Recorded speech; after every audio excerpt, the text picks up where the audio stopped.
So as we make this switch from what we used to do back in the day to what we're doing now online, just want to paint this picture. We were really big into VNPS, vertical non-permanent surfaces. What? Yeah.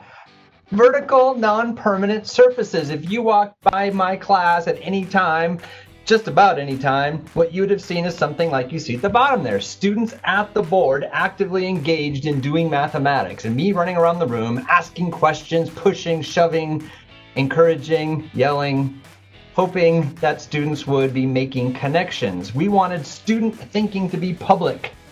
I wanted to hear from the students. I wanted to know what they were thinking. I wanted to see their work on the board, and I wanted to work on the precision of the language of mathematics. So this is what we loved to do. Vertical non-permanent surfaces comes from the work of a researcher named Peter Liljedahl, and he actually has 11, as you see on this sketch note, there's 11 elements of what he calls a thinking classroom. And up there in the upper right-hand corner, you see number 3, vertical non-permanent surfaces, because the idea of the surface being permanent versus non-permanent was important. If it's non-permanent, students were more willing to engage because they could just wipe it away quickly.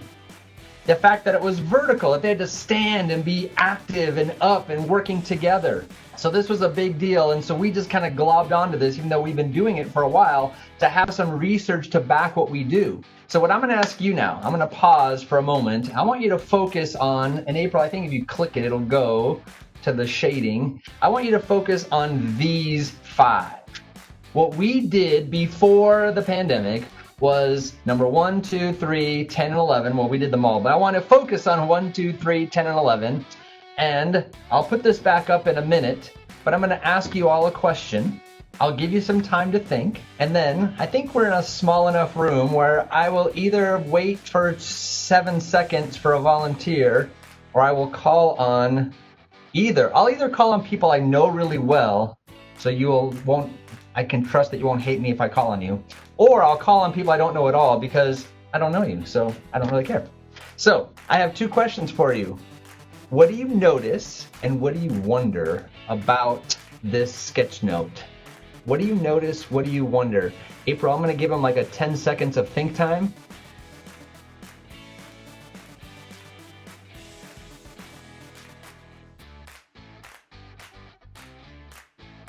Now just focused on those shaded in pink ones, 1, 2, 3, 10, and 11. Would you unmute yourself if you have a notice or a wonder? I noticed the group involvement, group work in a couple of these. Which ones? The randomly assigned groups, right? Students have to work together, but also when you're in front of those vertical non-permanent surfaces, those are group activities as well. And I can't tell what number 1 says. Can you read the orange thing? Number 1 says begin with a problem. Give a problem-solving task. And these students should be engaging, collaborative, promote talking. Yeah, that's great. Those also could be group activities too if you have them. Absolutely. Yeah, often the way it works is we begin with an engaging, collaborative, something that promotes talking, kind of a problem. We put them into visibly random groups and then send them to the vertical non-permanent surface. So yeah, they all kind of work hand in hand. So Scott, it's not as much about the content is that I'm hung up on sketchnoting. I thought only a mathematician would sketchnote like this, because usually the whole sketchnoting concept is very organic and it flows, and this is very box list. But it does make me think again about sketchnoting as assignments, to have the students create sketch notes, whether it's math or English, or I think can be a valuable process. Cool. I have a wonder. Yeah. In part 1, I'm wondering about the difference between non-curricular and curricular problems. For me, I'll tell you how it plays out.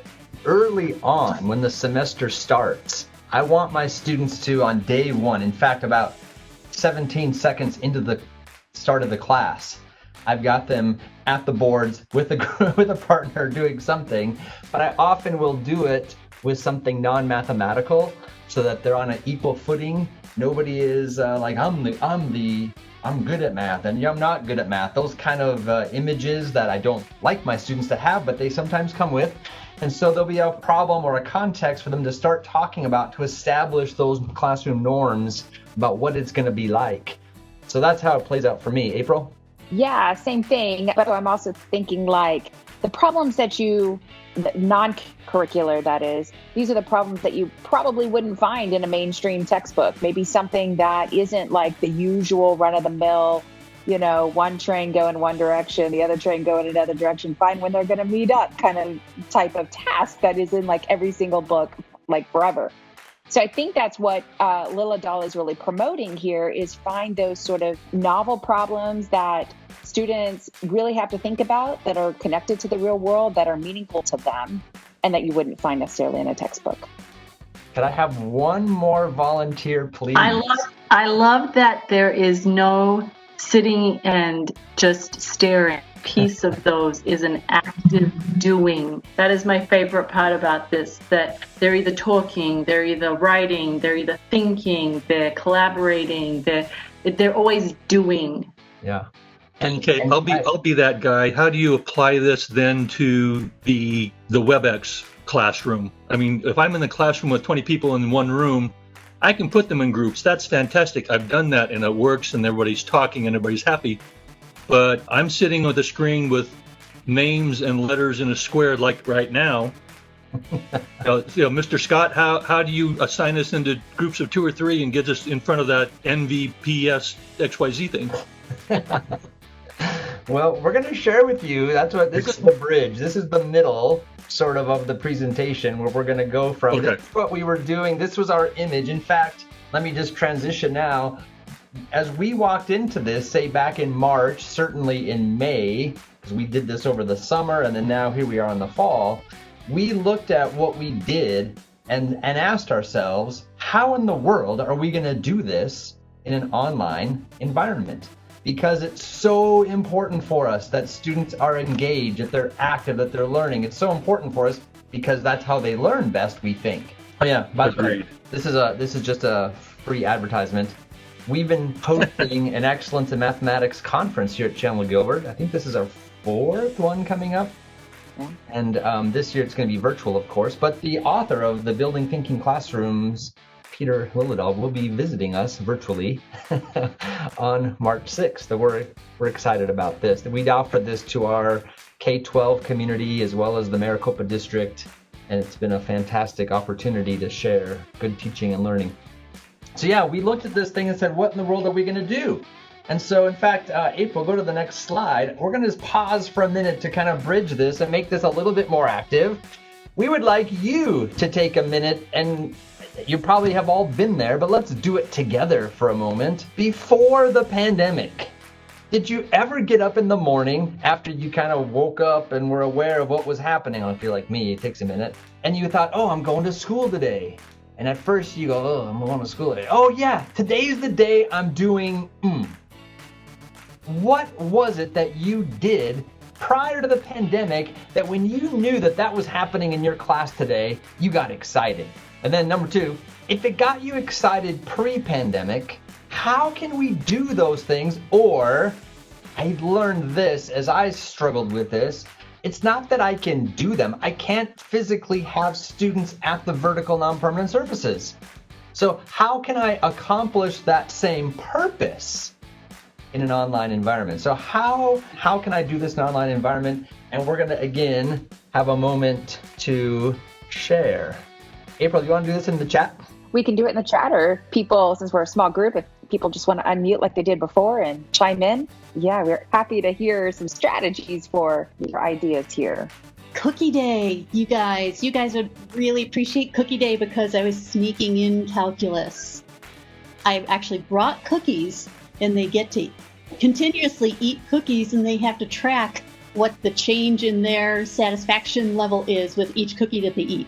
And then they have to take that and build up a total amount and see what the relationship is. So they don't know I'm teaching them calculus, but I'm teaching them calculus. That's a whole lot of cookies. It's everybody's favorite. And when we had to move it online, we missed Cookie Day. It was supposed to be right after spring break. So it wasn't ideal, but I had them do a discussion board and told them to pick whatever consumer good they wanted, do the same worksheet we would do in class, graph it, take a photo, put it in the discussion board, and then compare notes with other people and see what the trends were. Cool. Love it. So does it get dramatic? Like, I'm thinking satisfaction's pretty high for cookie 1, 2, 3, 4, 5. Then does it like just crash on like cookie 9 or what? It varies a lot. And I tell them, because part of the reason I do it this way is because they say, well, you can't make generalizations about all consumers because all their tastes and preferences are different. All right, well, you're all getting into 10 different groups. Each group has a consumer you're tracking. I want all of you to put your graphs up, and now let's look for the similarities. So it's that downward trend, no matter how rapid or gradual it happens to be. And the important thing with Cookie Day is never tell them what the record is. Because some kid ate 26 chocolate chip cookies in a row. You can't have anything else because it introduces a new variable. If they get a drink, it spikes the data and screws up the graphs. So you have to just eat cookies, and somebody ate 26. No milk. No milk until, well, I bring milk, but they can't have it until they give up and stop the graph. That's awesome. So I don't know if it's effective. It's probably not as memorable as doing it face to face, but that was my workaround, at least for the spring. Yeah. Anyone else have a thought? Even if it's number one, what did you enjoy before the pandemic, and you're still thinking about how it's going to transition to online? Does anybody have a thought? This was one of the beginning exercises in the art history class that we had an hand-eye exercise, and this exercise would pair students. They are sitting next to each other, but one of them is facing the board and the other one have their back towards the board. The person who is facing the board is the eye, and the person who is looking at with their back behind the board is the hand. And I show an image, usually from related works of that era that we are covering. And this is to show them the importance of accurate description, like a mathematician or like a good detective, crime detective. And it wasn't to evaluate drawing or the ability to draw, but it was like the person who is seeing describing to the hand, and the hand without seeing has to draw what they are being described to. And this is something that I really miss doing, because I use Teams and I group them, and for the rest of the discussions that are formal analysis or other forms of discussion, I do those in the groups. And because, online space is a very flat and linear space, it works for those activities. But for something that actually have the students one-on-one, and at some point everyone will look back, all the eyes will look back, and they are sort of, either they're like, wow, yeah, I saw it, or like, depending on their eye, under eye, all the hands will see what they were being described to. That element of surprise, that 7 minutes of work, is something that I really miss. Yeah, that's good. Well, April, I'm looking at the clock. We might want to reveal some results of how we have thought through this and designed something. I'll just remind us that it's not all this way, but most of what we do is AOE, Asynchronous Online Environments. And so we'll have to talk about how to adapt them to synchronous, but we will. So April, go ahead. Yeah, so we really, there's parts of our in-person classes that we so love that when we had to move online, we were just like almost in tears of trying to figure out, no, I do not want to move online. How are we really going to preserve all these components of the class in the online space? And so we kind of begrudgingly went forward with the online. But now, as we kind of really thought through some of the pieces and leveraged some technology, we're kind of happy with where we've landed. It's not perfect, and we continue to innovate and we continue to improve. But here I'm going to showcase a little bit of where we're at right now. we started with a course module overview. So we have within each of our, right now we're focused on Calc 1, Calc 2, and Calc 3, Scott and I at least, and some other people on our team. Our chair, Linda Mang, is part of that, Trey Cox also. And so what we have is 15 modules in each of those courses. And so here's sort of what the structure of one of those modules looks like. So we have a module overview. This could be in the form of a video or text introduction to the module. Ideally, it's video by each of the instructors so that the students can see who their instructors are. And then every module would open with that particular video. And if it's just text, still, it's a text from some sort of page that describes that particular module and what the students are about to learn. Then we move to learn the math. And so in this category, what we've decided to do based on our base camp work this summer is create Google Slides that is sort of like this content container is what we're calling it. It contains all the mathematics that for that module we want students to learn. That could be in the form of videos, that could be in the form of maybe example problems where students see a problem, we ask them to do it, they click to the next slide to see the solution all worked out kind of thing. Could be just a narrative description of stuff. And so we're going to showcase here in a minute of what that actually looks like. Within the Google Slides, we have quotes, we have success tips, and some bonus material. I'll show you what that looks like too.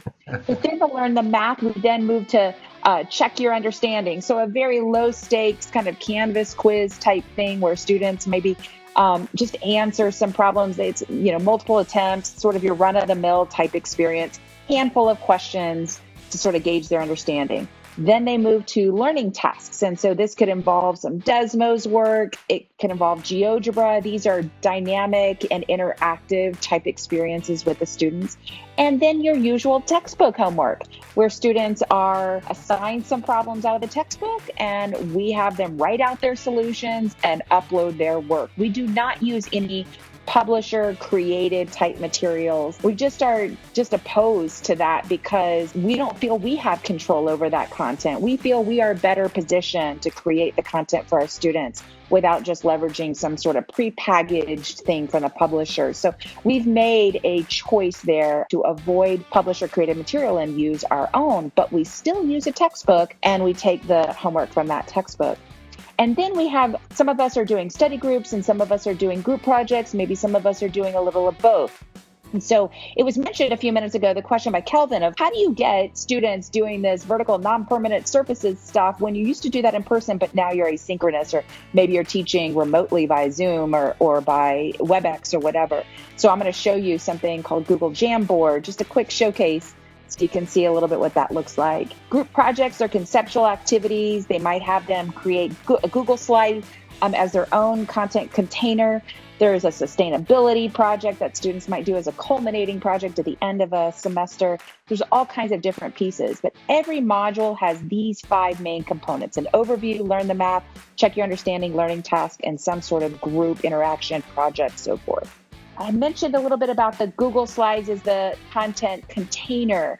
This is, again, where the students are actively watching videos, and we really expect them, and we communicate to them this expectation that we want them to just not sit back and eat popcorn and watch the video play without taking notes, without pausing. We want our students to be doing that and have those expectations. And like I said, communicate those expectations to the students to do that. And this is important too. We're trying our best to teach the students to be wise consumers of the content. So our modules contain what we think is more material than they might need. By example, what I mean here is we have kind of some just-in-time videos front-loaded or maybe sprinkled in a particular module. A student might not need the just-in-time /review videos. They might be good to go on that particular piece of content and they can just move forward.